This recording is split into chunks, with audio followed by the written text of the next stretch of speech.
You don't mind me having my hat right here, bro? Should I slap?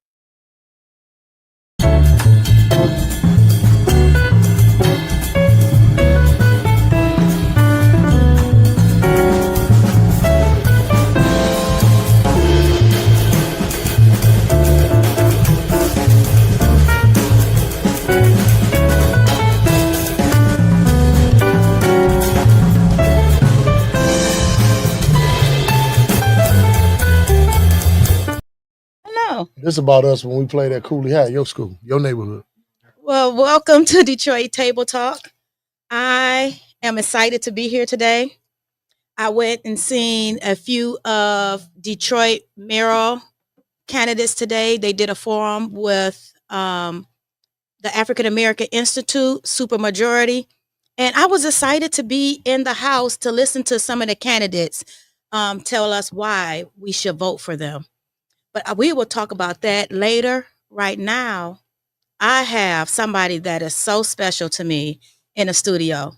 I've been trying to get him over here for a bit, but his schedule, my schedule, but that's in the past because he at the table right now.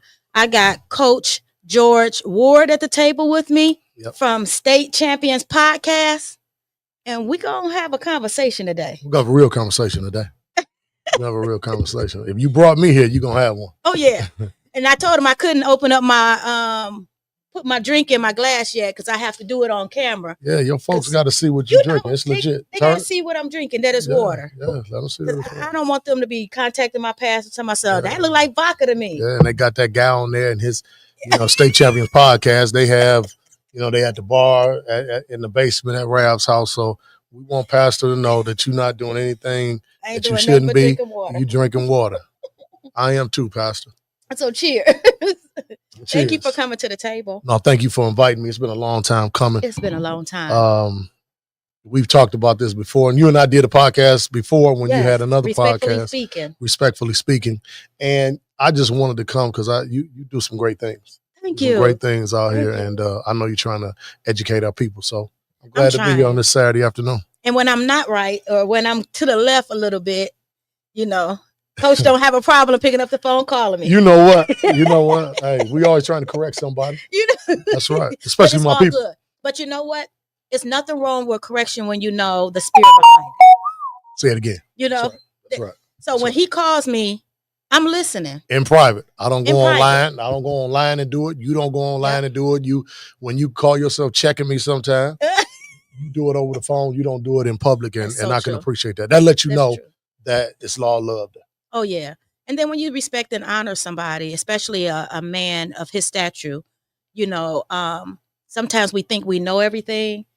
We want to be right with everything. Yeah. But when a real man is talking to you, you kind of just pull back and you listen. Wow. So whenever he's on the phone, I listen to him.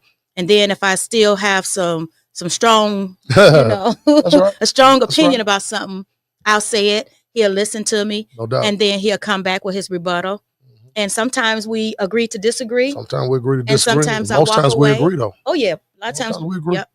And sometimes I walk away like, okay, it is what it is. he said it, and that's what it is. Come on now. I hope that's how it is sometimes. Oh, yeah. And we're both educators, so. Oh, yeah, we try. I know you're doing a great thing, and, I try to play my part a little bit, too. Oh, you play a big. Y'all, he's being so humble right now. Not really. It's good. But today we want to talk about our community. That's right. We want to talk about revolutionizing poverty. The Black community story. When I called Coach up and I was like, I want to talk about this. I couldn't get it. You couldn't get it out quick enough. The crazy thing about it is, it's something that, me and my guys and a lot of me and my people, we talk about on a regular basis. And when I heard the topic, I said, well, Carmen got me. I know we had some games this week, but I knew I was going to make it my business to get here to you. And I'm looking forward to this discussion. And I hope, my prayer is that the people look forward to this discussion and have their ears open and really pay attention. So you know what? I thought I was going to be able to share it to your page. You're going to have to do it. I'm going to have to do it? Yeah. Well, we're going to share this to my page. We got to, We got to do that. So give us a second. We just sharing. We just You know sharing, but how we do. I'm gonna go on Detroit Table Talk. Y'all go on Detroit Table Talk too, and pay attention to us. That's me. That's me. You know, I think it's imperative that we really have this discussion, and people need to learn, and we can share some ideas. I don't know if people can call in. I don't know what they need to do. And People the call-in number is on the give them call in screen. number. 1248-508-3460. So please call in. Make sure you put comments in the comment section. We want you to be a part of the story. So now what I should do now, I should just hit the share button and it'll automatically go to my page, right? Yeah. That's what I thought. Let's get it. Okay, so when we talk about the term revolutionizing poverty, what was the first thing that came to your mind? Wow. Revolutionizing poverty. I think the first thing that came to my mind was the fact that we've wallowed in poverty for a very long time as people. Mm-hmm. And I understand what this country has all been about since the day we got here. Yes. So when you look at it, free labor. This country was founded on thievery, and the true foundation of it was free labor on the backs of us, right? So when you look at it, I understand how things could go. I understand how we could be at the lowest of the totem pole at times, but then again, I can't understand it. So when you talk about poverty, I think the first thing that came to mind was most people hear money. Yes. When they hear poverty. The first thing I think is mindset. I was just going to say mindset is the first. It's your mindset. And my mother was a social worker for the state of Michigan. God bless her soul. God make sure she rests in peace. But my mother always talked about being poverty stricken. Yeah. And being poverty stricken really, money is the byproduct of it, your finances or lack thereof. Mm-hmm. But the mindset puts you in poverty. And when I heard that term and you talked about it, revolutionizing poverty, changing the mindset of our people from a financial aspect and think about how we're spending. Yeah. And that's why I knew I had to be here today. Yeah. When I looked up the term, when I thought about it and I looked up the term, it says the term revolutionizing poverty in the Black community likely refers to a shift in how poverty is understood and addressed, moving beyond a focus on individual responsibility to a more systematic analysis of racial and economic inequalities. It's a great way to put it. I love all of that. And it's real. Yeah. Right? It's real. But, my thought is, how do we get out of poverty as people? And we've done some things very well. No question about it. When you look at it, now you have more Black millionaires. We're doing some great things, but at the same time, when you look at us in totality, what do we see? And for me, I like to look at us in the neighborhood. See, I understand what our professionals are doing and how well people that have moved to the suburban areas. I understand how they're moving. I understand what got them there for the most part. But still, the average everyday colored folk, the average everyday Negro, I need to see how we're moving. And what I see every day when I work with our young people, see, I can look at it from a different lens. And I tell people that work in the plant, our mail carriers, whatever the case may be, they've done a great job for our families, for our community, representing it very well. But the average everyday person in the neighborhood, how are they moving? When you look at our children, how are they moving? How are they thinking?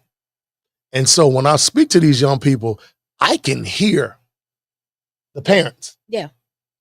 I listen to the mindset when I'm talking to the child. And, when a young person tells me that, oh yeah, my mother and father, they spent $2,000 for homecoming. I'm thinking like, damn. Crazy. They've lost their mind. Now, you can say whatever you want to say. Yeah. And I can't sit here and tell you that my children have ever lived in poverty, nor will they ever. But I can say at the same time, I can guarantee you we ain't spent $2,000 on nothing. Ooh, so it's a tough spill for me. And I think we need to get to the bottom of it. And I think conversations like these are so necessary, especially with you being a Black woman. Oh, especially you being an educator, but being educated. Yeah. Right? Yeah. And so what we have to do is recognize, how do we get to the root of the issue? it's hard to get to the root when people are not willing to have the conversation. A lot of people think, and I was just saying this to you, a lot of times we think we right about everything. Everything. We think we are well informed, Mhm. and nobody can tell us what we're going to do with our money, how to spend it, how to go about saving it. But we push those same values off to our children, whether it's directly or indirectly, Wow. because they watch what we do, Talk about that. not what I we need say. you. I need you to elaborate on that. Talk about it. The indirect message and because verbally we'll say some things, Yeah. right? But our nonverbal communication, our nonverbal lessons. Let's talk about that for a minute. Like, let's start it off with, this is prom season coming up, Yes, it is. and most households, not all, but most households is led by a single mom. Okay. We digging a little bit now. And most households, we're struggling. Mm. Whether we have the conversation with our children, we sit them down and say, hey, this is how it is or whatever, we're struggling. But we don't communicate that to our children. What conversation specifically are you talking about, Carmen? Let's go to it. I'm specifically talking about, like, what I used to do with my sons. Okay. I used to give them everything they wanted. Whoa. Because I was compensating for their father not being in the home. So I felt like not only was I doing what I would do as a mother, a nurturing mother, I felt like I had to make up for their father not being present. Okay. So they got more than probably what they should have gotten. Don't say probably. Okay. Don't say probably. They got more than what they should have got. Okay. Especially based off of their behavior sometimes. Boy, can I stop you for a second? Yes, absolutely. I'm going to tell you something, Queen. The one thing that drew me to you, and, obviously you are a neighborhood girl from our neighborhood, but the one thing that I could love and appreciate as my sister, as we got older, and as, I'm looking at it from the lens of I guess when we reunited, I was probably about 48, 49 years old, is your transparency. Yeah. So for you to say, you know what, not only did I make a mistake, not only did I make some mistakes, just, again, you took good care of your son. You took great care of your children. Yep. Right? Yep. Excellent care. Excellent care of them. You provided them with a home that was conducive for education. Yes. And love. Yes. Faith. Yes. Right? And family. Absolutely. But you can sit here and say, you know what? I messed up as it relates to this. But they're doing well now. But still, you can look at yourself. They're doing well, but I'm still seeing the remnants of me not putting my foot down in certain, times. Okay. Me giving them what I didn't think they deserved, just so they can be quiet, just so that they would love me, honor me, and respect me based off of what I was giving them. Well, oftentimes what you did, sis, was made it where you were tired oftentimes, and not just from a physical standpoint, because you were physically tired at times, right? Mm-hmm. Emotionally, mentally. Yep. So mental fatigue, emotional fatigue is much worse than physical fatigue. Yes. So now you don't even want to have to deal with your son sometimes, because you shouldn't have to deal with them all the time. The father should be there to say, no, we're doing this. Come on, let's do this. Mm-hmm. Take some of the load. Yeah. You had to do everything. So sometimes it's easier. You don't even want to say pacify. Yep. But to pacify them, what you would do is say, all right, I'm going to give them this. Yep. Because I don't even want to what? I don't even want to hear their mouth. Yep. And that's the very worst thing that you can do. Oh. And it sets our children up for failure. It does. And when you talk about being a mother who was financially in somewhat of a position to do what you did.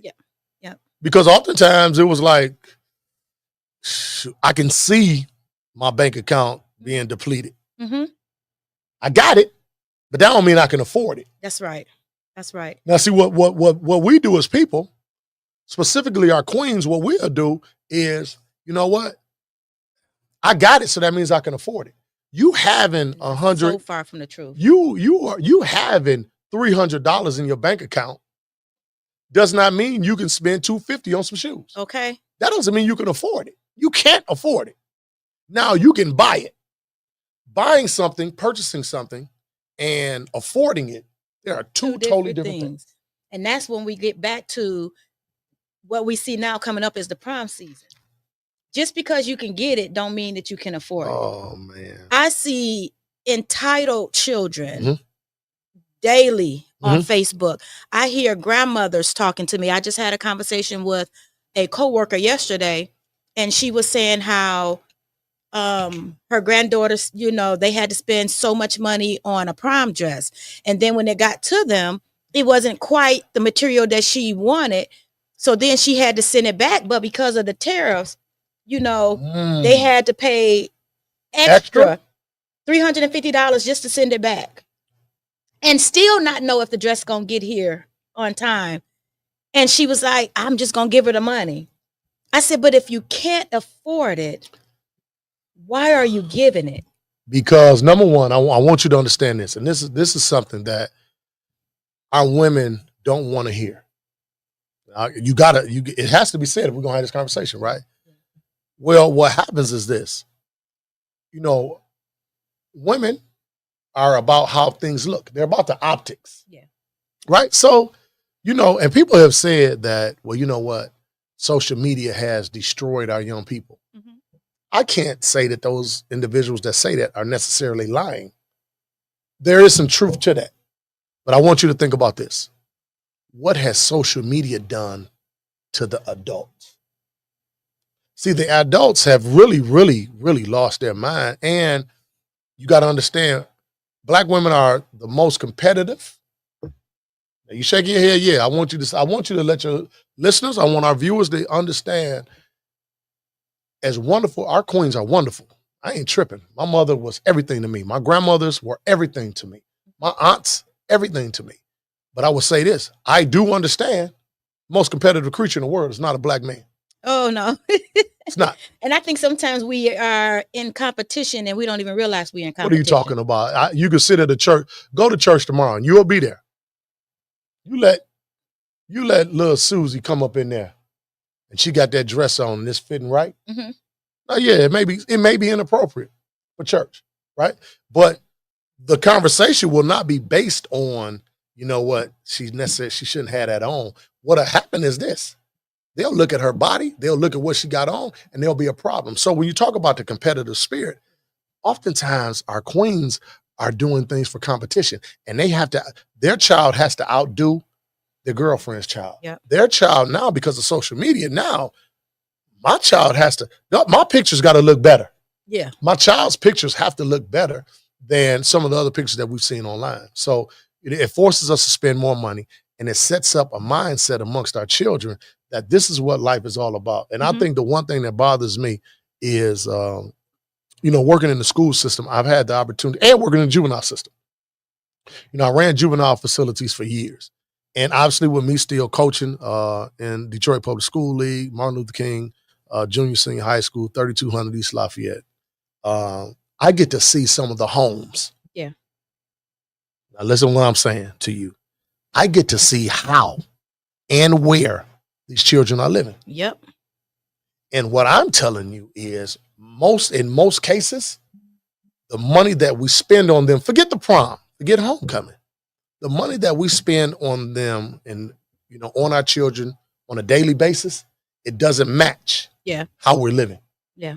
And so when you look at 70% of our homes being governed and run by our queens, and Lord knows y'all are doing entirely too much because of us, because of the ineptitude of men. You don't hear too many men admitting to that. No, it's not. I can't blame a woman for anything other than if the chicken was burnt. You can't blame her. No, you can't. Listen. Don't blame us the chicken burnt when we had to come and attend to you. Well, listen, shit, you better be here to pay attention. So you better get that chicken. You tending to me by staying over there. But so what I'm getting at, Queen, for real is we have put you in a position where now you got to concern yourself with your son getting a haircut. Yep. You realize how crazy that is? Yep. We put you guys in a position where now you got to get your son to practice. Yep. You got to get your son to school. Yep.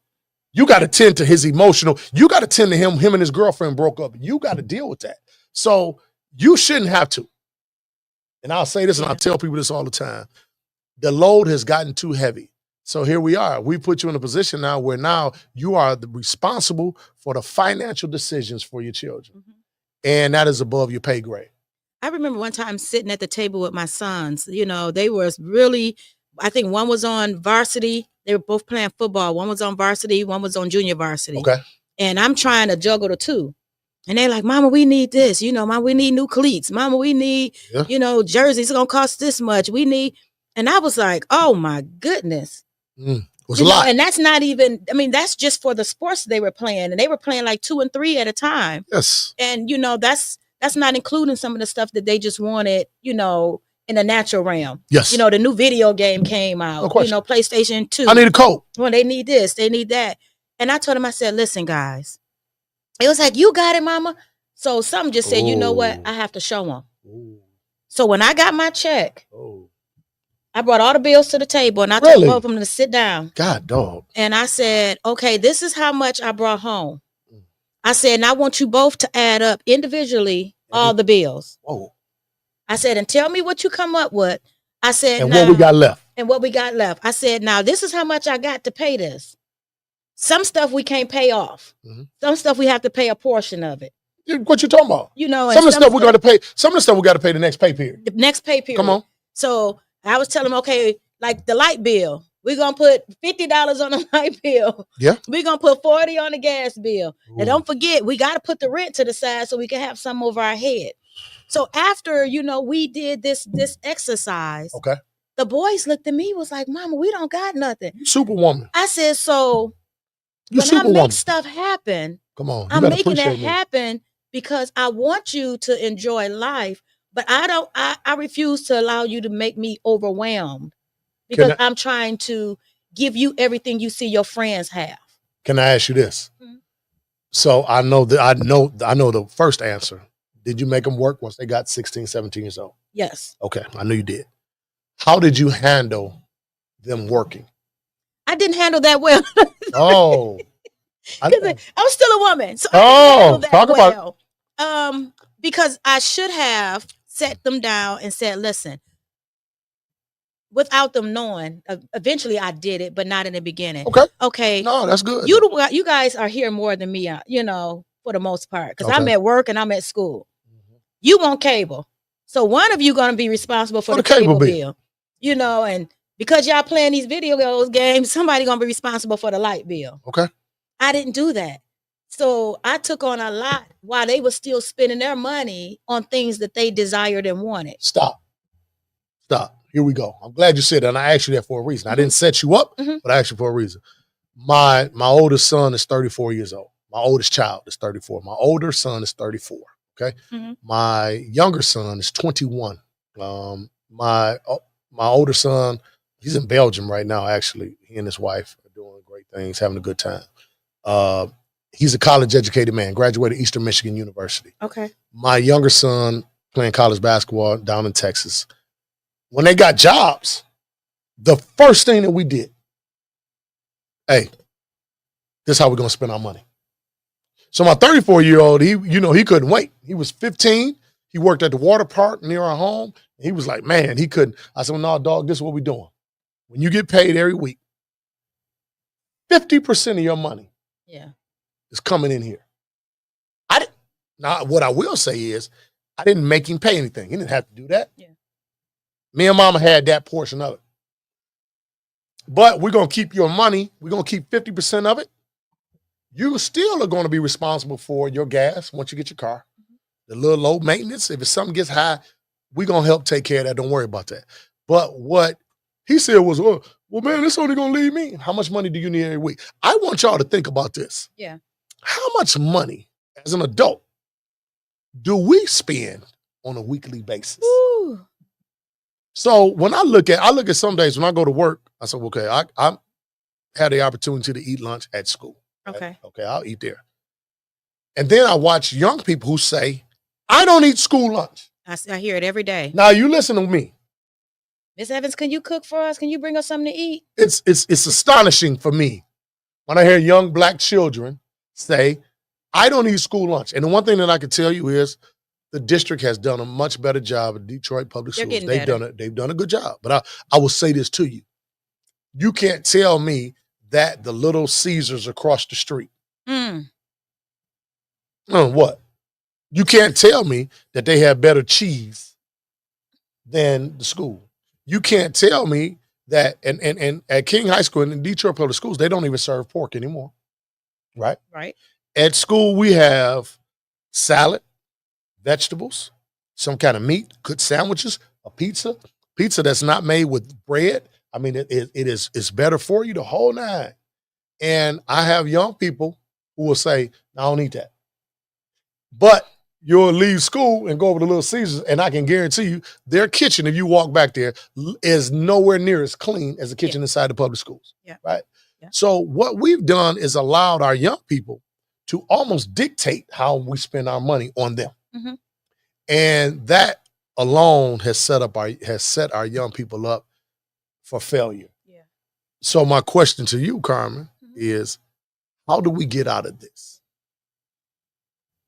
I think we need to start having some tough conversations with our children. First of all, taking accountability. Stop. So you're a woman.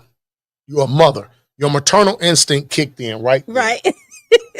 Your maternal instinct kicked in right then. You said we need to have a conversation with our children. What do we have a conversation with our children? Our children don't have any money. No. So why are we having a conversation with the child? Why is that the first thing? Because in my mind, it's like you have to prepare them. Who's going to have a conversation with the child? I would love, if I was married or if their dad was really active, for him to have the conversation, because it would take the... First, the conversation has to take place with the woman, with our parents. Because the one thing that I see is a lot of our dudes now, again, we are far removed from our grandfathers and the way they thought. Yeah. As men. Yeah. Because we were losing our minds too now. We buying rims. We got young people inside the home. We got rims on our cars. We got we got the same outfit that some of our children have on. We fly like them. But if we have two different households, the answer will be two different answers. No, it doesn't make a difference. You can't have two different answers when a man is involved.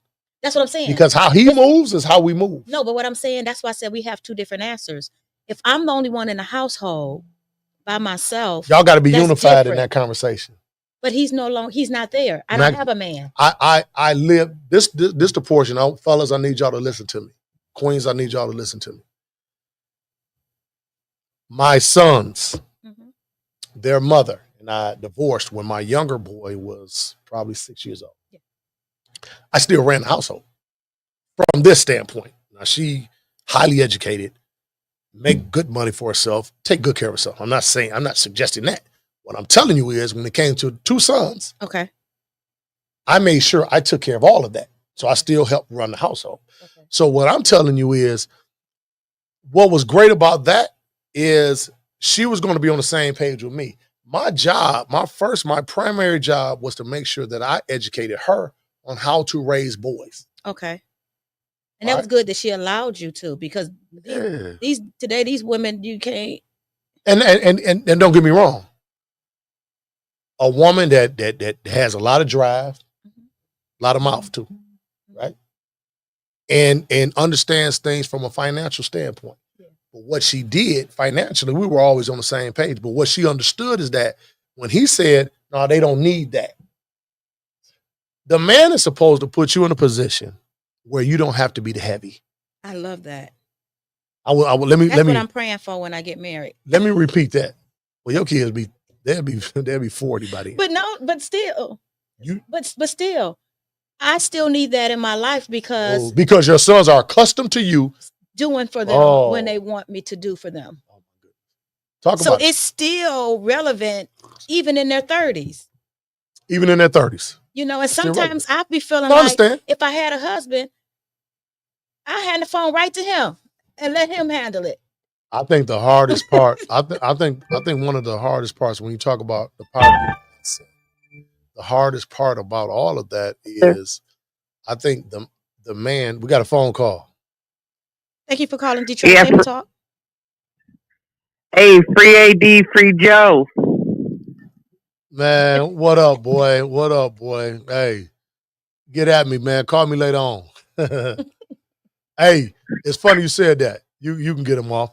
I think the one thing that's amazing about that, even that aspect of it, talking about two of my former players, um, is they got to change the way they're thinking. And I think that's the one thing I said. And I posted something the other day about, and for me as a man, as a father figure, can sleep well at night, understanding that I've given these young people everything that I could. And that's the same thing in this situation. When you talk about poverty, the father has to step forward and say, I'm not going to make it where the mother has to be the bad person. Yes. See, the father's supposed to go to bed at night understanding that tonight, nobody in the house is happy with me. Okay. The father has to understand that, you know what? The children, the cats, the dogs, the squirrels, even them black ants that's coming into our houses right now during this season, they're not happy with me. And I don't care. Yeah. Because what I do know, I'm not interested in how you feel right now.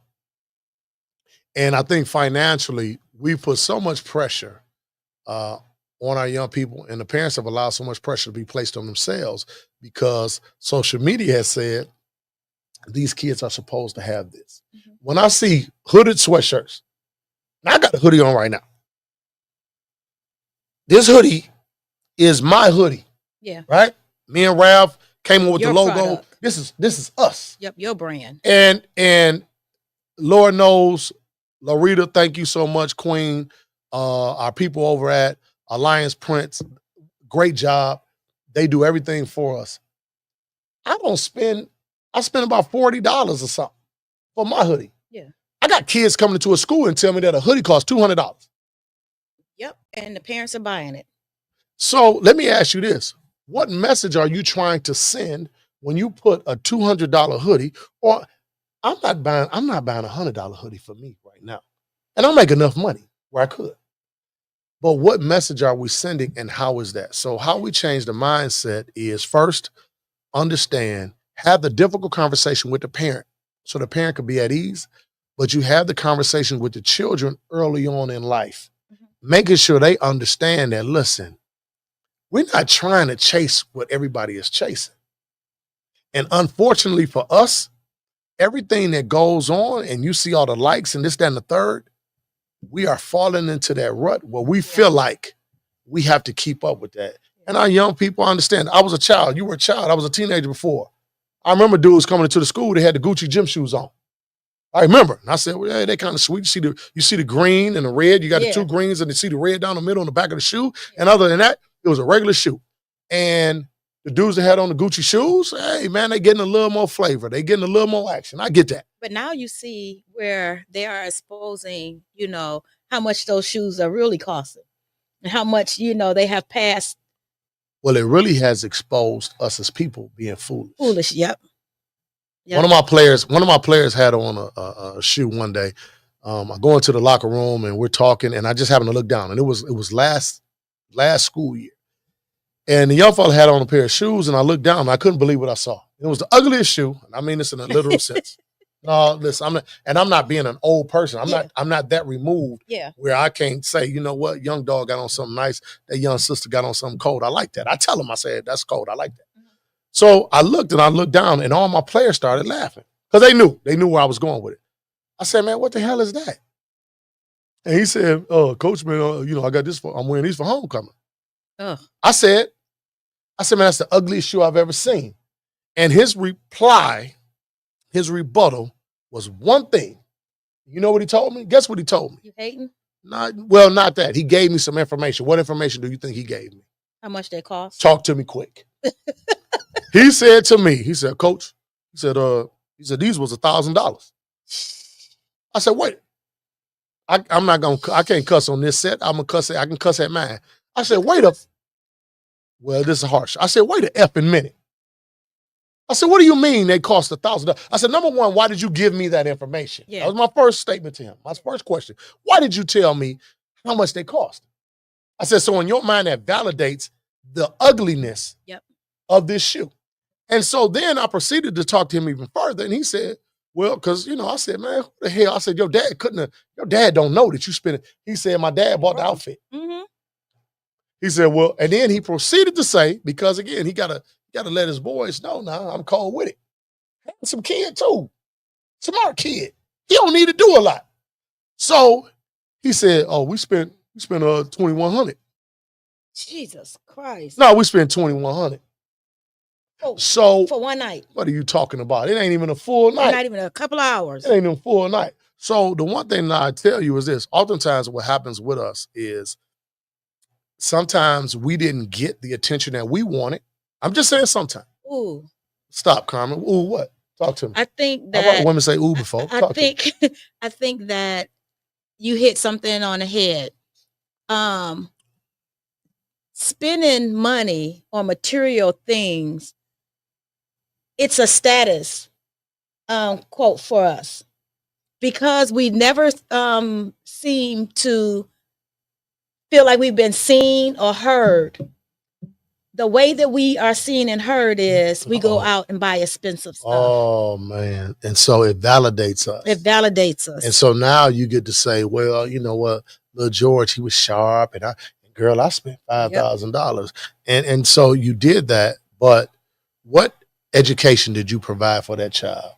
So I think everything that we should do, you alluded to it, is providing some sort of education for our children from a financial aspect. So when you talk about poverty, getting to what you really talked about, the poverty mindset.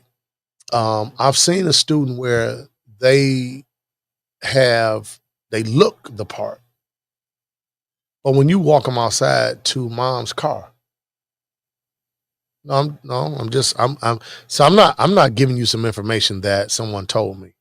Right. I'm providing you some information that we've experienced, and you've experienced it too. And so you look and you say, wait a minute, this doesn't add up. I was running a juvenile facility. It was Xavier House over in Southwest Detroit, really E-Course. It was on the E-Course side. And I would do the drop-offs on the weekend. It was low security juvenile facility. And I would drop the young people off. And one of the young men lived on the east side of Detroit. And he was, when you went to his weekend outfits, because, you had to come, you could go home with some of your things, some of your real items. Yeah. Inside, you had a uniform on. So when I looked at his clothing, I'm saying, man, it's still fresh. I said, man, that's some nice stuff. I took him home. And the house didn't add up. I took him home on a Friday afternoon. I can guarantee you this. His clothes that he had in his bag. And everything in there's no question about it. And he would tell me, and I had an opportunity to speak to the mom. And the one thing that I tried to stress to the mother is, listen, I know you've set it up where his emotions. I know you've set it up where his emotions run the household. Yes. And so that's kind of how we get into the problem, is the child's emotions at some point run the household. It did mine for a long time. Now what happens is you have to cater to his emotions and just forsake wisdom. Yep. And forsake understanding. Yep. And I think the one thing that we have to do, if we're going to revolutionize poverty, you said something to me the other day. You said, how have Black people made poverty look so good? Well, we really haven't. On the surface, we have. If you see them at the store, it look good, right? Mm-hmm. It does. I see where people are paying $600 or $700 car note, and their rent is $800-900. Mm-hmm. Well, that don't add up to me. Where you lay your head should be worth more than what you pay for what you drive. And we spend, 10% of our time, 7% of our time in our cars, in our vehicles. True. That's true. So why do we place so much emphasis on that? So how do we change the mindset or teach people what money really is? How do we teach people how to be good stewards of their money? Because in my mindset, revolutionizing poverty takes on, like you said, first we have to deal with the mindset. Mm-hmm. So we have to be good stewards of our money. Mm-hmm. When we know that we don't have insurance money, oh, Stop. No, stop. I'm the outreach coordinator for Ceasefire Detroit. It's a gun and gang violence prevention initiative. We are via the health department, Detroit Health Department. They do a wonderful job. Thank God for them. But what I've realized when I go to these funerals now, and I want you to understand this. We go to the funeral of these young people. Sometimes you'll see a casket that is unbelievable. Oftentimes you see the horse carriage, whatever, you see all of these things. And I'm not, God bless the dead. I'm not doing that. But what I will say is this. The one thing that I see is the money that is spent. Mm-hmm. And then you go to the home and you say, well, some of this money could have been used for this. Well, what happens is, again, it's the optics. Yeah. We'll spend all this money on things that are very frivolous, things that really have no meaning. We have to, our mothers provided, the greatest thing in the world, our mothers provided love in our home. Mm-hmm. When you went to grandma's house, you felt that love. Oh, yeah. And grandma's love was filtered through her being in the kitchen, her making sure you looked good, her washing, her providing lessons for you. The man provided the structure, order, discipline, the side. Yep. Let's talk about the side, structure, order, discipline. But the man provided financial understanding too. Yeah. So granddad would say, no, we ain't doing that. Yeah. And that was the end of the conversation. It wasn't, listen to me. I had 2 grandfathers and 4 grandmothers. I need y'all to listen to what I'm saying. I ain't talking about my great grandmothers. Both my grandfathers remarried, right? And all 4 of those women were nurturers, lovers, caregivers, right? Mm-hmm. But those 2 men provided understanding from a financial aspect. And they didn't have to talk a lot about it. Yeah. Right?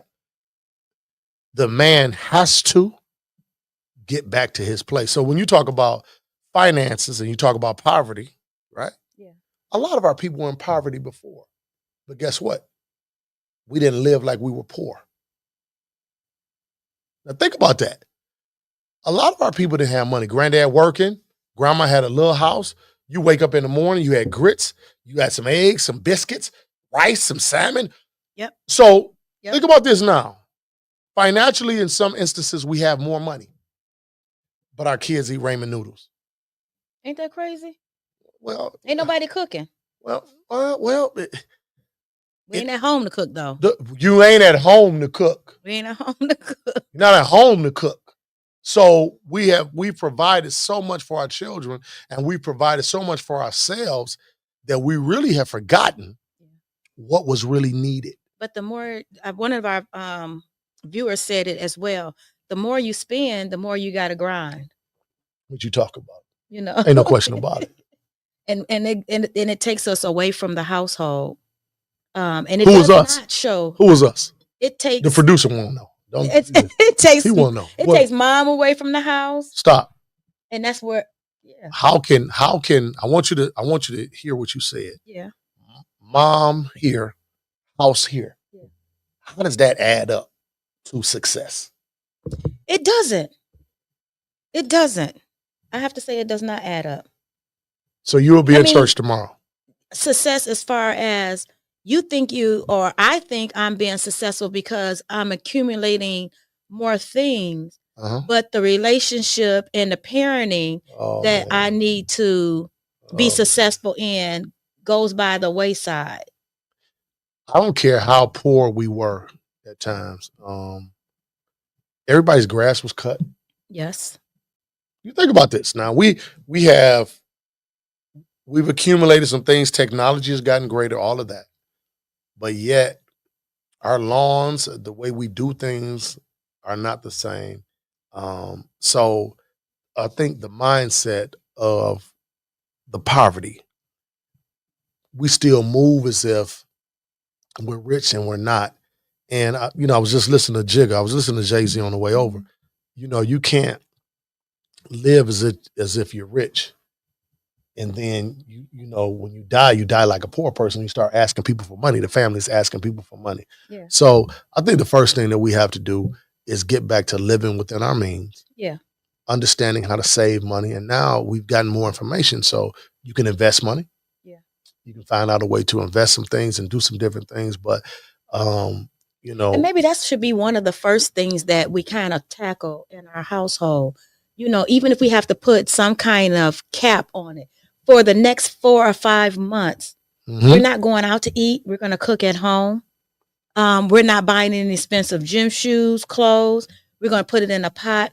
And then we're going to see what we come up with. And then we're going to think about some investments.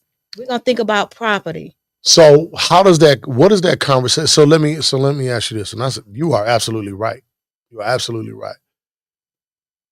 I think the older the children get, the more difficult that conversation is. Yes. Right. Yes. So I think the one thing that I do know is when you establish a certain type of culture is the children, and I always say my players really will regulate what goes on. Mhm. You know, when you establish a household and the children know, no, mama not doing that. You know what? No, we ain't doing that. The older children will let the younger children know, okay, this is how it's going to go. Yeah. So when you talk about having that conversation, you not just had a conversation, you display that behavior. Yeah. So it's not a big conversation because you have a lot of mini conversations. You have a lot of small conversations. When you go to the grocery store, we understood when we went to the grocery store. When mama would say, you know, no, we're not getting that. We're going to get this. We're going to get this brand. All right, you can get some little sugar in it, but we're going to get this brand of Frosted Flakes. Yeah. Or we just going to get we're going to get cornflakes. cornflakes. You're going to get cornflakes. We're going to cut some bananas up and put them in there, right? Mm-hmm. We did that.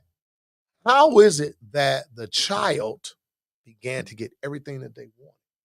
So I think when we get back to our roots, and I think that's the hardest thing, and it's not just from a financial standpoint, we have to get back to our roots. So, but the major thing is changing the mindset, changing the way we move, and not being so concerned with what everything looks like. The first time that I saw, MTV Cribs. Oh yeah. Listen to me. We're I'm north of 50. All right. So you're a little bit younger. No, I'm 53. I know. Okay. I ain't want to tell you business. You can't be telling no I woman just that. turned 53. Did you? Yes. God bless you. I'm 54. I'll be double nickel in August. Okay. And looking at it, you look at it and say, okay, how do you move? How are you supposed to do things? What type of conversation do you have? You got to say to yourself, all right, this is the conversation that's needed. We got to have this early. No, we're not doing that. And this is why. Yeah. You don't have to have the big conversation. When you tell your sons, hey, no, we're not getting them. And if you want those, and no, we're not doing that.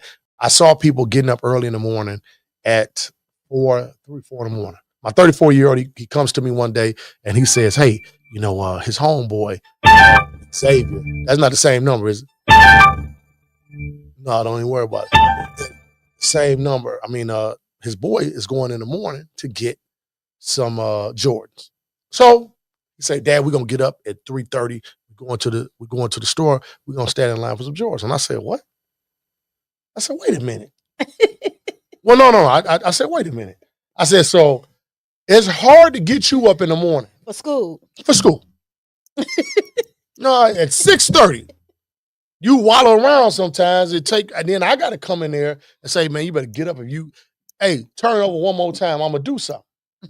But yet you're willing to tell me you're going to get up at 3:30 and you're just going to go stand in a line? For some gym shoes. Listen, we ain't doing it. I did it one time for my sons. I don't even know the name of the Jordans, but they were black and red. Mm-hmm. Platinum leather. They cold. Really nice. And I said, I got to do it. It's my sons, Two of them. Stood in line. How much you spend? Carmen, talk to us. How much? I don't even remember how much I spent, but what I tell you was, yes, you do. That was the craziest thing ever. How long were you in line? We were in line for about 4 or 5 hours. So let me ask you this. What message did that send to your sons? So let me say this to you. The message didn't just send to them, oh, my mama loved me. They didn't.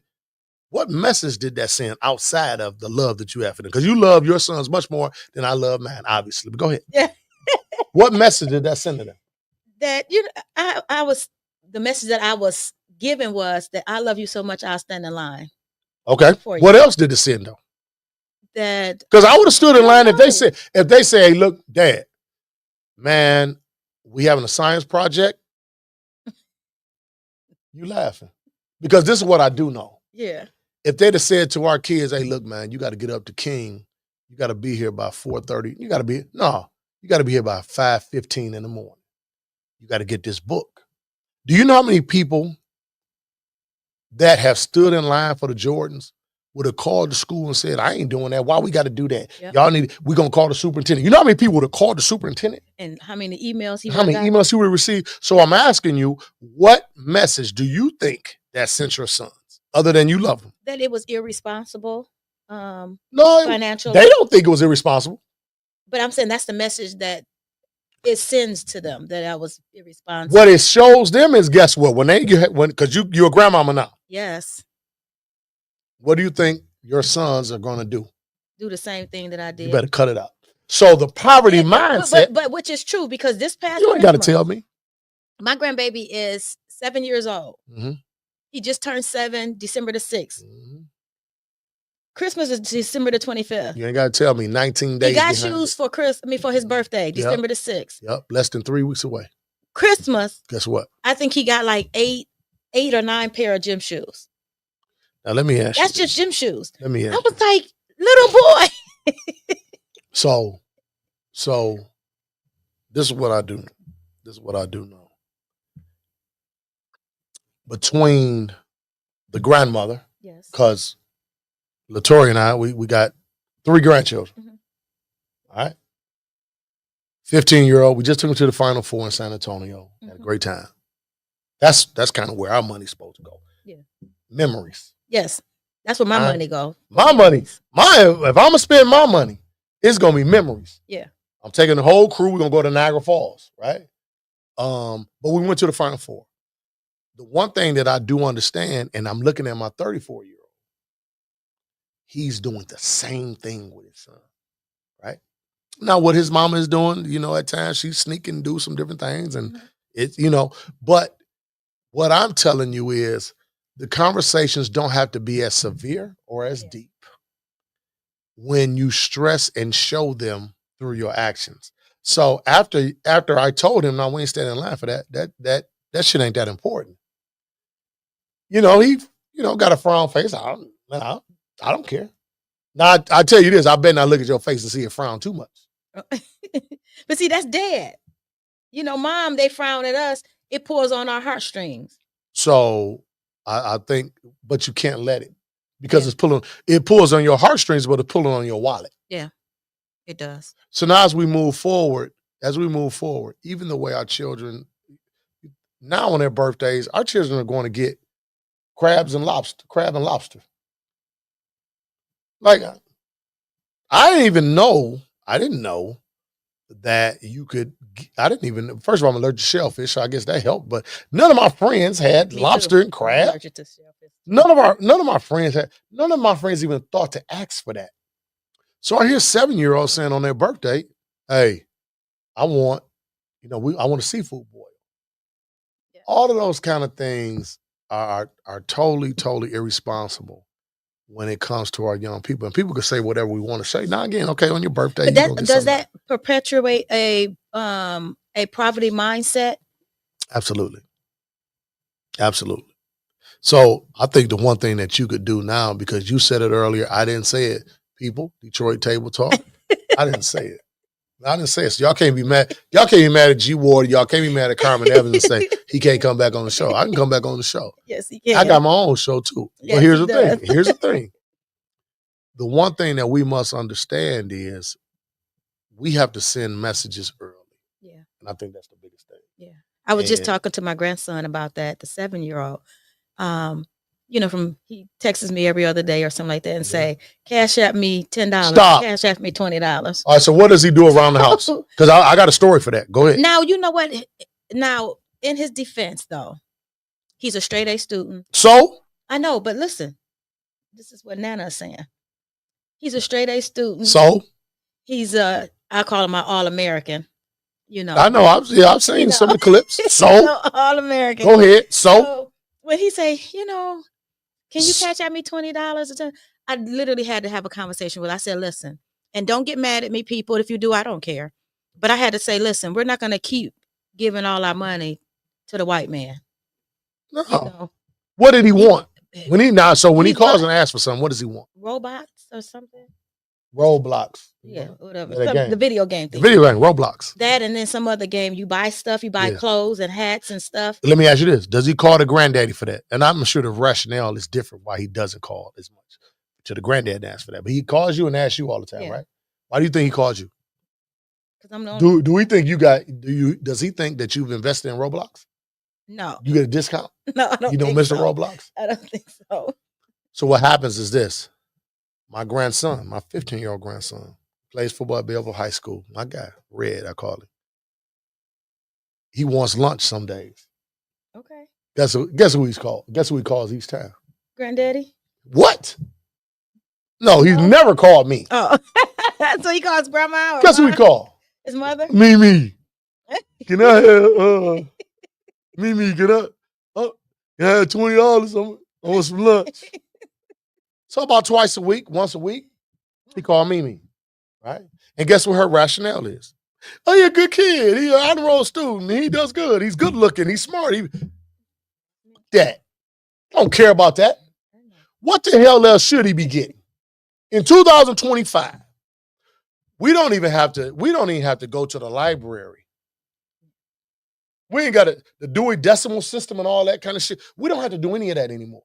So a kid getting good grades that lives in a wonderful home, attached 2-car, attached garage to the house, all that. You're saying to me that we're giving them something because they're succeeding at something that's going to be beneficial strictly to them. Now, what are you giving them money for? And again, for lunch, Roblox, they calling you. So I tell my grandson, look, man, I'm about to power rake your grandmama's yard. This is factual information. I ain't making this up. This is 2 weeks ago. I'm about to power rake your grandmama's yard. I need you to meet me over there. Get yourself there. Be there at this time. I done rented the power rake. I'm power raking the grass. I'm looking up. I said, God, dog. He ain't made it here yet. So my grandson. My grandson.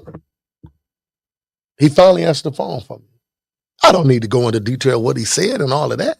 He didn't say, Granny, I ain't coming or nothing like that. But he tried to weasel. Well, I had to tell him, dog, you're not helping me. I'm a grandfather. You ain't helping me. It's about your grandmama. Yeah. So for me, as we are giving, we're not teaching. Yeah. So the young fella, at some point, see, I don't care if you're the mother or the grandmother, at some point, I had the privilege of being able to provide some sort of care for each of my grandmothers. At some point, I provided that, right? Mm-hmm. I could never give back the love. This is the thing that we must understand about finances and raising our young people and raising our young boys to be what they need to be as men. I could never provide for them, my grandmothers or my mother, what they provided for me from a love standpoint. I could never give them enough money for everything that they've done. Your grandson will never be able to repay you for all that you've done for him, right? But as a man, he's supposed to be able to take care. And when you look at it as you giving from a financial aspect, what we are missing out on is the opportunity to teach him about finances and responsibility. And I think the irresponsibility is what we're looking at in our community from a financial aspect. I said, I did my sons the same way. So I'm going to do my grandbabies the same way. I don't know if every bank has it, but the credit union that I'm in, DFCU, Dearborn Federal Credit Union, they have classes for children. Okay. And they teach them about finances. They teach them about, saving and spending and teach them how to balance, their accounts and stuff like that. So I think I'm going to enroll in that class so that while he's young, he can get it. Now, he's one thing about my 7-year-old grandson is he will work. like his papa owned buildings and stuff like Yes. that. Yes. So, he'll go over there. He'll say, "Mama, drop me off so I can go I love it. make some money." I love it. With Papa, and because he's part of a part of it or own a motorcycle club. Okay. He goes there and he cleans up and stuff like that. I love that. And his granddad gives him money, but all those club brothers and stuff, They help give him money give too. him money, They take care of him. That's take right. care of him. So, we just have to now teach him that all of it can't go to Roblox. All of it, and first of all, even when you give the young people something, take some of it back. Even when, if you give them $20, say, okay, well, look, you want $20, but this is what you should spend on that. Okay. I think there should be some conversation each time that eliminates the big conversation, right? Each time a young person receives some money, when they get money on their birthday, when they get money for Christmas, I've seen some of my players they've received, they get older. Mhm. They come from good families. You'll look up, they got $500-$600. They got $1,000 for Christmas. Wow. And the parent will allow them to keep their money. That's a blessing. I'm an only child, all right? So I understand. And people would give me things and give me money and all of that. And my mother would be like, well, this is what we're about to do with it here. I'm going to keep this over here. And I think constant financial education Okay. is highly important. And then once they get older, you can get into, okay, you need to start thinking about buying a house. You need to start thinking about investing your money and what to invest into and doing your education on stocks and things like that. But I think that conversation starts early. It is difficult. It is extremely difficult to change the way a person thinks when they've been doing something wrong for 20, 30 years. I know last year I took my grandson on a weekend, took him to open up an account, a savings account. I love it. And he got to learn about you put something in, you get something out. You can get some out, yes. What you get out is a prize. Every time you come and you deposit some money, the bank give you a prize. There you go. So he likes that. And then he can't get to it. So my question to you, is, and someone said in the comment, I got my son in crypto. He good. Really? How old is the son? My grandson's 7. Oh, you got your son in crypto. No, my son said he got his son. Your son. And you know what? That is how you do it. And you continue to have conversations. You start having conversations about credit. Yep. Right? Yep. You say, okay, look, I'm gonna get a credit card, but I'm gonna make it where this person has access to the credit card. We're gonna pay this. You get them a small amount that they can spend. You make sure you pay it back, and you have conversations about credit and those things, because the one thing that you want to do, regardless of where you live, where you stay, you want to make sure that our children, when we're gone, they're responsible and they're accountable. They hold themselves accountable. Yeah.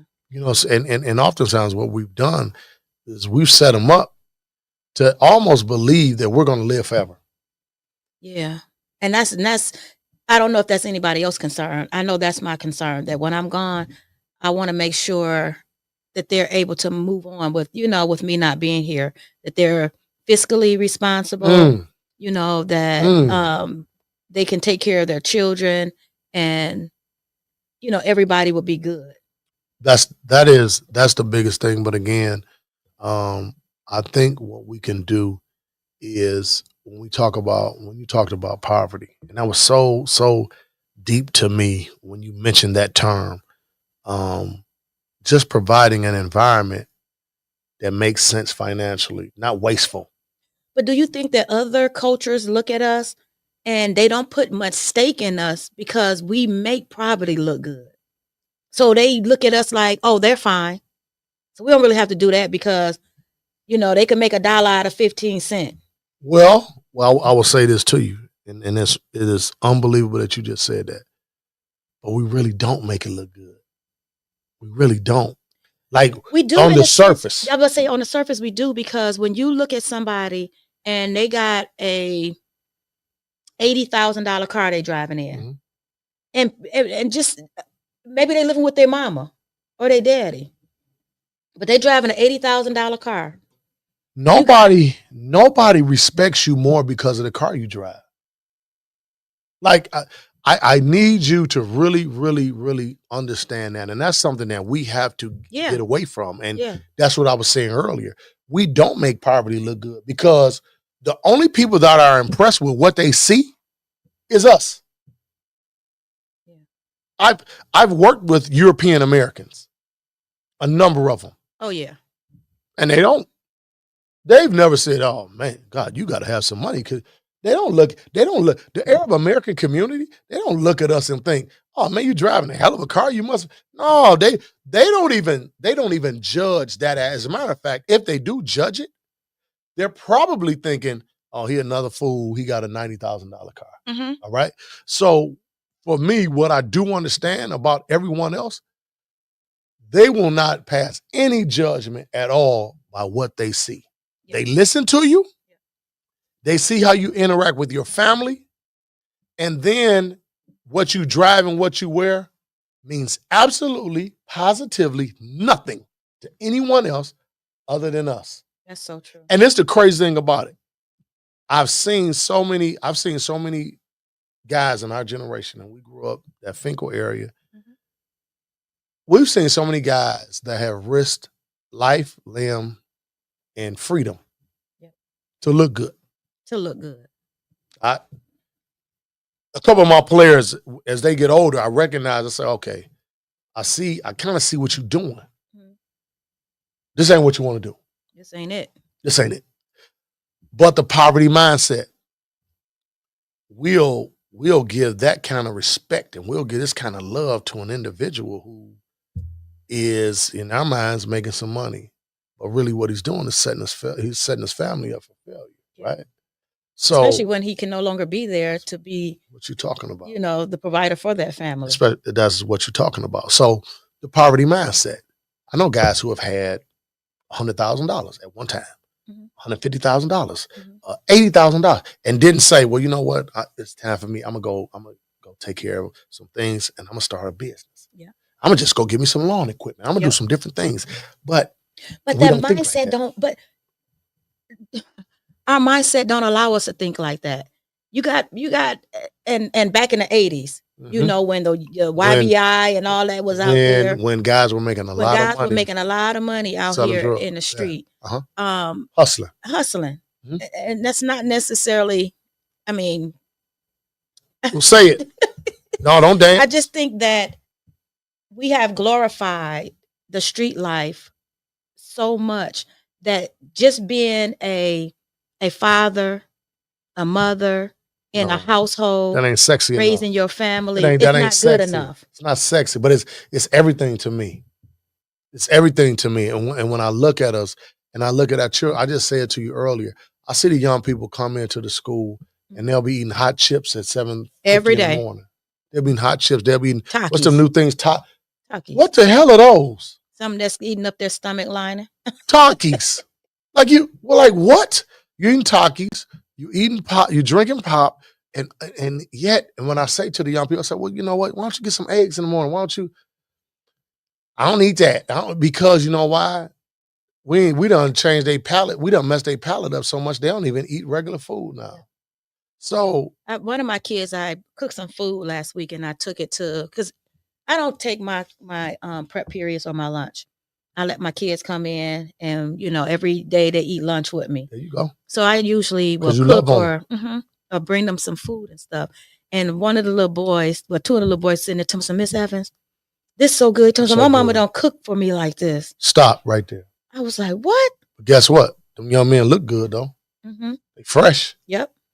So But they ain't fresh like that. But no, they ain't fresh you can like tell that. they probably their household is probably struggling. Yeah. It's nowhere in the world we can continue to move as we're moving, spending the money that we're spending. Right? We can't continue to spend the money that we're spending on frivolous things. And the one thing that I want Black people to understand is this, and this is just reality. I said it earlier. We were brought here for one reason and one reason only. One reason only. Free labor.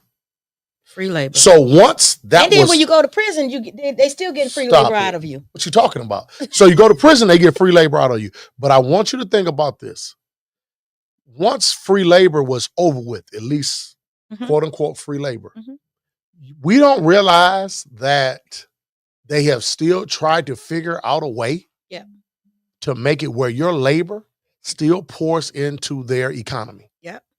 So it may be not free labor. You can kind of go over here and live where you want to live and all of that, but they're still trying to figure out a way for you to be a prominent person into their income. And what we've done is said, you know what? I look at us and I look at our shoes and I'm looking at, and again, you're around some European Americans and I'm thinking, wow, they don't even buy these shoes. They sure don't. No, I was no. this week. The people who own the mall Mhm. that I'm a security director at one of my jobs, they come down, once a year just to check on their investment, their property. Mhm. But when they come in, they may have on Wranglers. Man, what you talking about? They may have on Levi's Yeah, no, yeah. and a white crisp shirt, That's it. button-up shirt.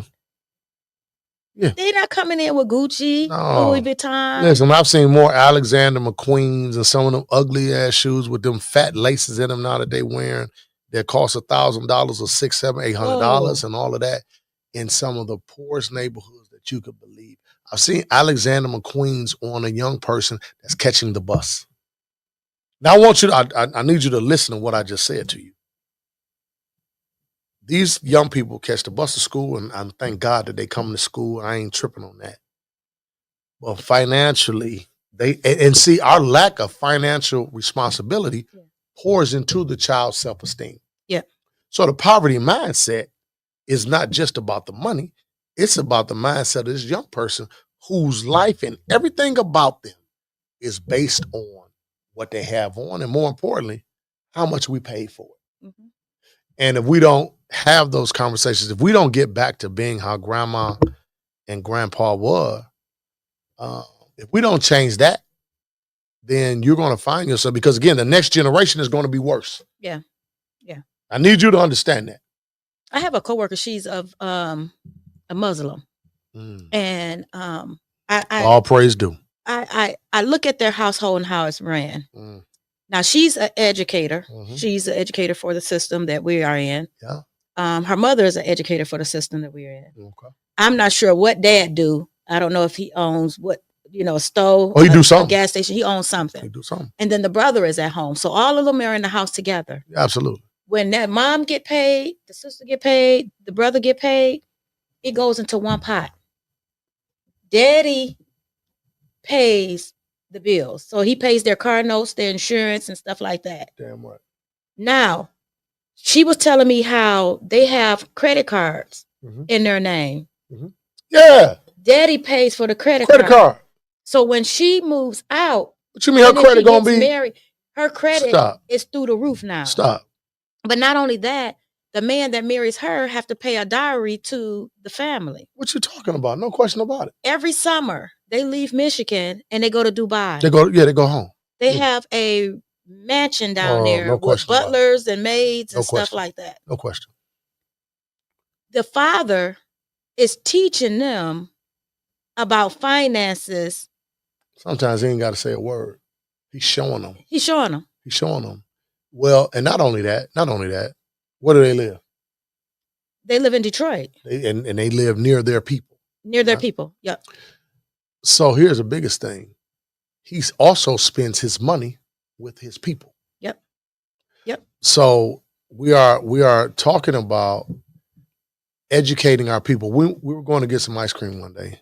My son and my only daughter, my middle child, the boy that's in school right now, and my daughter, a 14-year-old student, goes to Cass Tech, my baby. And when we got in the truck, we're going to get some ice cream, and my son said to me, this how I know they're paying attention. My son said, let me guess, and he cracking a joke. Let me guess, we're going to the black-owned ice cream place. Absolutely. Shit. I said, oh, you damn right. You damn right. And he laughed, I'm just playing, Dad. But his homeboy was in the car with us. And I think what he was letting him know, like, look, this is how we roll. Yeah. This is how we roll. And for him to say it, it let me know he's paying attention. Mhm. And oftentimes what we really refuse to believe and understand is that our children are paying attention to what we do, Mhm. especially financially. Mhm. And if you don't give them great habits, if you don't give them great understanding, what'll happen is they're going to carry bad habits with them, and the forces of evil of today, the forces of social media of today, and everything that goes on within our community and the frivolous, crazy spending. If you don't get in front of it, society's going to teach your child how to spend their money, and I you don't want that. and I think and I just wanna speak to the parents, if I can. Mm, I know we're coming up to prom season, we're coming up to graduation season, but I really want you to consider not breaking the bank to make sure that child's 4 hours away that he or she gonna be away from you, is costing you your mortgage yeah, and your car note. it shouldn't. It shouldn't. Now, and I Red want bottoms, if they can't even afford red bottoms stop. themselves. Stop it. We don't. Our kids don't. $2 Do or that. $3,000 dresses. But They rent these halls with all these balloons and they rent a half hall of them for. They rent a hall for a send off. for a send off when If you most can't, kids if you can't have the send off at home, at home. if you can't have the send off at home, you damn sure can't afford to have it at a hall. I'm gonna say that to you. Uh, I'm gonna say I that. hear To you. exactly what you're saying. I'm gonna say that to you, people. If the mortgage that you pay, if you don't pay a mortgage to a wonderful enough home to just have people, if you don't feel comfortable with the people in the yard, and you've done some great things around your home, if you can't have the send off at home, then you don't need to rent a hall. That That's money that you're crazy. using to rent a look, have everybody come. We can stand in the yard. We can stand in the driveway. We can take some pictures. You can give them a little chicken or something. I ain't even in agreement with that. But okay, if everybody want to stay 2-3 hours, that's their business. But damn it, you ain't got to get everybody full. That's right. You ain't got to spend an extra $1,000 or $500-$600 on your child's send off. I'm gonna tell you that now. And you have to pay attention to how you spend your money, but more importantly, why? Why? Why? And a lot of them that are not even graduating on honor roll status. Half of them are barely graduating, and you spending all this money on send offs. Listen, A lot of them ain't got accepted to not a college. my sons were going to college. They were on their way. My at the time, each of them were 17 when they graduated from high school. They already had a plan. We knew what was going on. I didn't give a damn. It was only so much money we was going to spend anyway. Like, I'm not going to reward you for doing what you're supposed to do. And oftentimes what we'll say to ourselves is we'll make the excuse of, well, he's a good boy, or she's a good girl, and that, no, damn that. What they supposed to be? Yeah. Carmen Evans, you're Now- doing a wonderful thing in the community. Yeah. You're taking great care of your family. Your children and your grandchildren are supposed to be good. Yeah. They should be good. So you spending extra dollars on them for doing what they're supposed to do, that sounds foolish. Do you get a bonus? Now I want you to think about this. You very rarely call in to work. Yeah. It's 5 days in the work week, right? Mhm. What week have they given you a bonus for coming to work every day? Nah. I'm gonna ask you again. You've been DPS working a ain't long never time. Gave me no bonus. You've been working a long And time. my other job ain't never gave me Ain't getting no bonus for coming to work every day. So what the hell do we look like giving our kids a bonus for going to school every day and just doing what they're supposed to do? It makes no common sense. That's true. That's true. So That's true. I think as we move forward, everybody, I really want us to look at some things, Black people, and say to ourselves, what is it that we're really trying to do?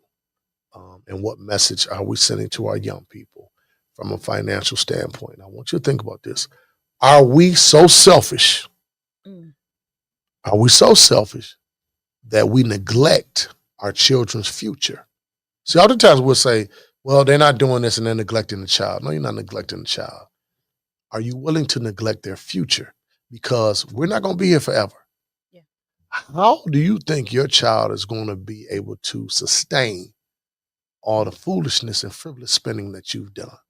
You want to put them in a greater position when you're away from here. And I think that's where we need to be from a financial standpoint. So before we close, I just want to kind of encourage parents to rethink your financial portfolio. Mm, You okay. know, I want you to make the main thing the main thing. Whoa. You Make know, the main thing the main thing. so one, you know, I really want people to look into some kind of life insurance because that Whoa. is a way that we can Stay right leave there, a cameraman. Stay legacy, right there, cameraman. She preaching. a legacy She for preaching. our children. She preaching. A lot of times we don't have these conversations. You know, with the gym shoes that you purchase for $200, you know, you can get $1 million policy. You know what I'm saying? $99 a month or $100 a month Okay. can go towards $1 million policy so that when you're gone, your children have something to show, you know, for it. That's how they do it. Yep. You know, Who's they? the other people. Don't hide. The white people. Okay. The white people. So we got to make sure that we look into life insurance. Yeah. You know, because ain't nobody collecting $5 on it no more. That's just crazy. You didn't spend all this money on clothes and shoes and this and that. Now we got to ask people to put $5 on it to bury you. That's just crazy. I've seen, again, me working for Ceasefire Detroit, I've seen young people put away, so to speak, in a way that you couldn't believe. Nelson Mandela, Martin Luther King, Malcolm X, you know, some of our great, great people, Coretta Scott King. When you look at all our people that have passed on, Rosa Parks, they didn't go out like some of these people have gone out. And then at the end of it all, somebody will ask you for some money. And I'm saying, wait a minute now. I literally just saw you have almost a ice sculpture of this individual. I've literally witnessed you have a vehicle or horse and carriage, all of these things for this individual, but yet you will say you need some money from me. I've seen people risk everything that they've had to live a certain lifestyle, and then when they're gone, their mother and their grandmother have to assume the responsibility for the financial aspect of it. We have to do a better job. And the one thing that I'm saying, we can't run from this fact is we have to say to ourselves, men, stop putting these women in a position where they have to do everything. And financially is one of those things that they're doing. And then we'll complain. Man, my son, he ain't need all that no way. They babying him, they spoiling this boy. And then, nah, she shouldn't be in a position to do it anyway. Because guess what a woman is going to do? She's going to spoil him. She's going to mess him up. And then when the child is messed up, you'll blame her for her financial irresponsibility as it relates to the child, more specifically the son, yet you're the one that really should be in a position to take care of all of that.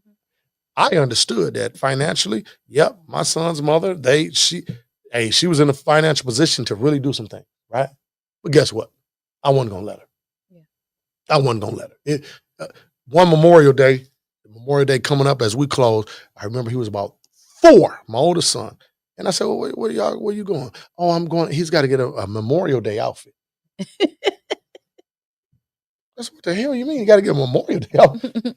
His name not Memorial.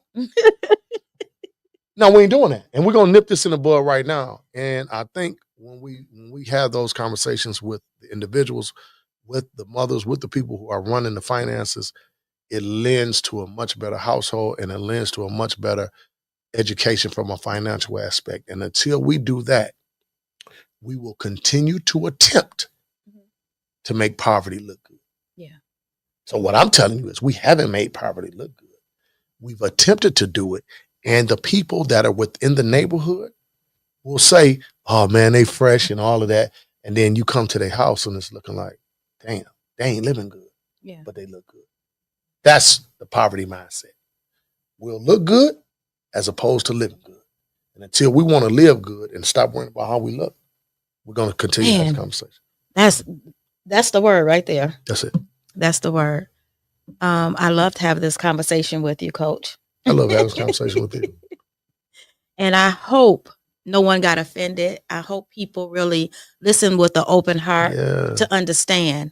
You know, for us to address some of the situations we have to have tough conversations. Let's say it again. You didn't create this. Y'all didn't have Detroit Table Talk to just have conversations that will make people feel good. Yeah. You tried to educate people. Yeah, and this is not that. This is not this is not that. No. You can go over to somewhere else and they'll be Yeah. talking about, they'll be arguing back and forth with you about relationships and men and women and stuff like that. No. Here you're going to trying get to some unify. kind of information that's going to put you in a better place. Wow.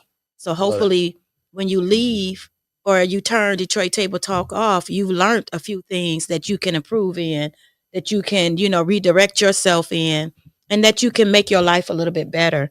So today, I hope that you guys sat back and you thought about it. If you got children going to prom and graduating, don't go out spending all that money to impress people. It's not necessary. That's only going to be there for the 5-minute photo op. And your child Then gonna they're wear going that. back. Your child gonna wear that outfit one time. They're only going to wear it one time Them shoes one time. because they're going to college after that. Them shoes one time. Them shoes one time.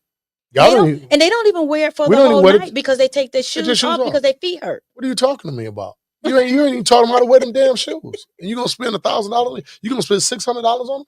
No, you crazy. We got to do better. We must do better. When we know better, we do better. You better talk to them again. So we're going to continue to have the conversation because not just you guys, I have to change my mindset when it comes to certain things. And I'm already in a place where I'm doing it, but I want to share it with you and I want you guys to join the conversation. So every Saturday at 5:00, come on over to Detroit Table Talk. We're talking about something that's going to better our life. We're talking about history. We're talking about how we can get ourselves out of the position that we're in individually and corporately. We have each other back. We support each other. You can always call in. You can always put your comment in the section.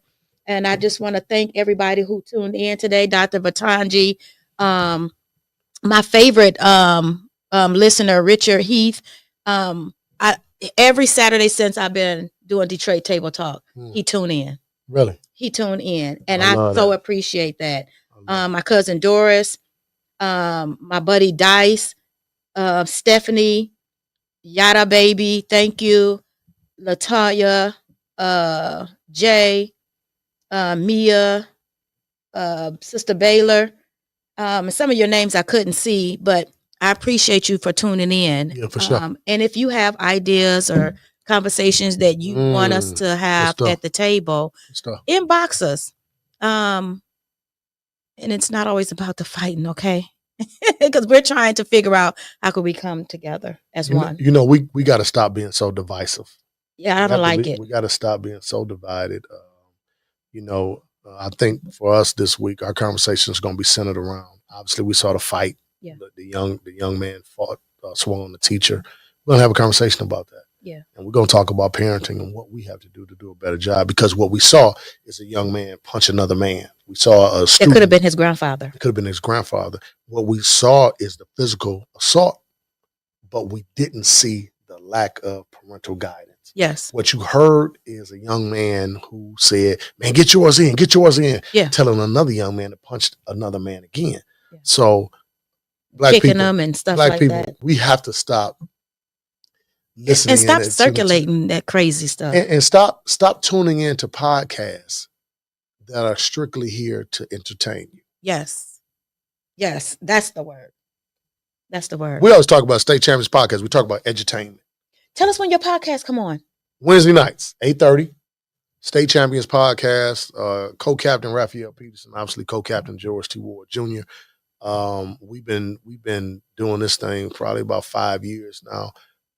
And we have really, we tap into some things. You go to YouTube, hit the like button, subscribe to State Champions Podcast. And, the beautiful thing about it is me and the Queen just talked about, this is not anything divided. She comes on Saturday at 5:30. Y'all pay attention. 5:00. 5:00. It was 5:30 for you. Because of me. 5:00. 5:00 on Saturdays. Yes. We on Wednesday night, 8:30. And we do Truth Telling Tuesdays. Also, and we really just try and we support each other, and we try to, and we always call it edutainment. We're gonna educate you. We're gonna have a little entertainment too. Yeah. We're gonna talk about sports because obviously that's what you think it's about because of State Champions, because Raphael and I, that's what we've done is coached and played. But it's really about educating the masses, and really helping our people. So we hope you tune in, and Carmen, any way we can help you, baby, we're gonna do it. And I just want to say before we close,